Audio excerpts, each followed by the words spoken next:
Hello everyone, it's Silas Smith here, and I'm going to be presenting my research paper, which was on the colonization of Louisiana before 1762. It all started with someone named John or Jean Baptiste Talon. He started a voyage in 1655, and he started on the beginning of the Mississippi River, as we know today, to initiate and implement French control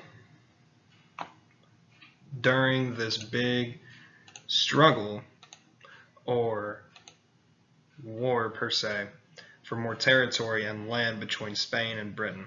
He started from the Great Lakes and the legendary Great River, and he traveled southward. He went from there, and then we go into the next person who actually founded it for France.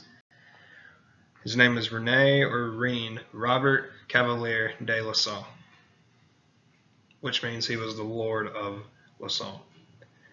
During his first expedition, he traveled to New France in 1667. He did not have a lot of support.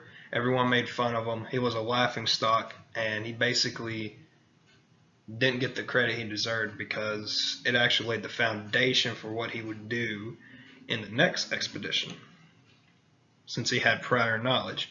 In the second expedition, he sailed off in January of 1682. He traveled the Chicago, the Renard or Fox, and Illinois rivers to get there.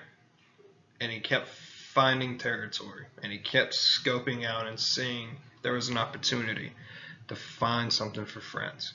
He reached the Mississippi River by February, and on April 1682, the territory became France's, and it was named after King Louis. And here's a quote by Cavelier. As he founded it, he made this proclamation. He said, "I, Rene Robert Cavelier de La Salle, by virtue of His Majesty's commission, which I hold in my hands, and which may be seen by all whom it may concern, have taken and do now take, in the name of His Majesty and of his successors to the crown, possession of the country of Louisiana, the seas, harbors, ports, bays, adjacent straits, and all the nations, peoples, provinces, cities, towns, villages, mines, minerals, fisheries, streams, and rivers within the extent of the said Louisiana." He was a conqueror for France, and he finally got his big break, you could say. He founded it in the name of France, and that is why it is named Louisiana, named after King Louis, or King Louis. And then one of my primary resources was a token. It was of gold, and it was founded recently in the 1900s, and it was made in 1717. It represented John Law's company that was in the east of the Indies. It symbolized goodness and health and wealth and prosperity, but reality said otherwise.